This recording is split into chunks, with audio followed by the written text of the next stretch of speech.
ओम नमः शिवाय।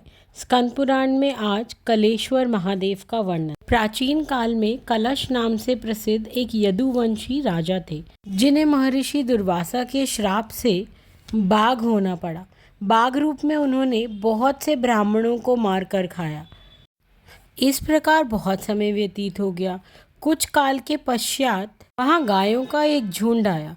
उन्हीं में से एक नंदिनी नामक धेनु थी। वह घास के लोभ से आगे बढ़ती हुई झाड़ियों के भीतर गई।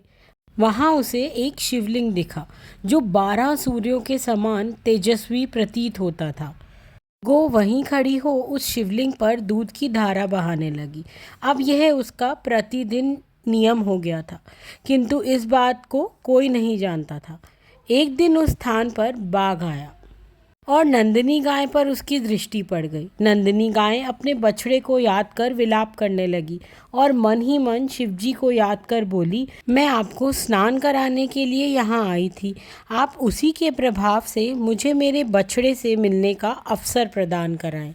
दूसरी ओर बाघ बोला, अब तू मेरे वश में है, क्यों व्यर्थ का विलाप करती है। अब नंदिनी बोली, मैं अपने लिए विलाप नहीं करती।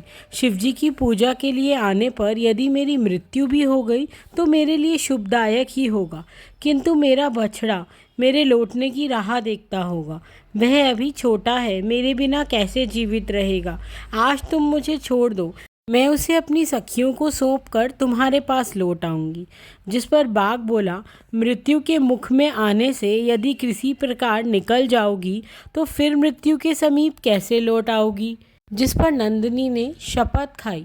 जिसे सुनकर बाघ बोला, यदि ऐसी बात है तो जाओ, अपने बछड़े को जी भर कर देख लो और लौट आना। तब नंदिनी जहाँ उसका बछड़ा था उस स्थान पर गई, बछड़े को दूध पिलाया और बाघ से जुड़ा सारा वृतांत बताया।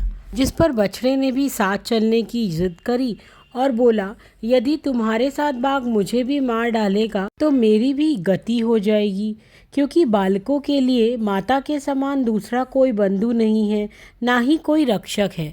मैं वहाँ तुम्हारे प्राणों की रक्षा करूँगा। इस पर नंदिनी बोली, आज के दिन मेरी मृत्यु नियत है, तुम्हारी नहीं। तुम्हें सदा प्रयत्न करके वन में भ्रमण करते समय हिंसक जीवों से अपनी रक्षा करनी चाहिए। इस प्रकार अपने बछड़े से कहकर और उसे बार बार चाट कर नंदिनी ने उसे अपनी सखियों को सौंप दिया और खुद वन जाने के लिए आगे बढ़ी। नंदिनी को वापस आया देख बाघ बोला, सत्य पर स्थित रहने वाले प्राणियों का कभी अमंगल नहीं होता। मुझे उपदेश देकर अनुग्रहित करो, जिससे इस लोक और परलोक में मेरा कल्याण हो सके। नंदिनी ने उसे वन में एक महान शिवलिंग के बारे में बताया, जिसे पूर्व काल में बाणासुर ने स्थापित किया था। उसी के प्रभाव से वो भी संकट से मुक्त हो पाई। अब उसने बोला, प्रतिदिन प्रातःकाल उठकर उसकी परिक्रमा करो, इससे तुम्हें मनवांछित सिद्धि प्राप्त होगी। ऐसा कहकर नंदिनी बाघ को वन के भीतर ले जा उस शिवलिंग का दर्शन कराने लगी।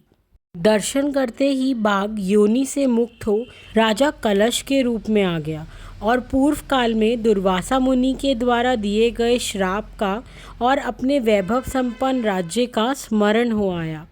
तब राजा ने नंदिनी को श्राप से अवगत कराया और सब वृतांत कहा और बोले, मुनिवर का श्राप तभी छूट सकता था जब नंदिनी धेनु गाय वन में शिवलिंग का दर्शन कराएगी, उससे ही मेरी मुक्ति हो जाएगी। तुम निश्चय ही नंदिनी हो।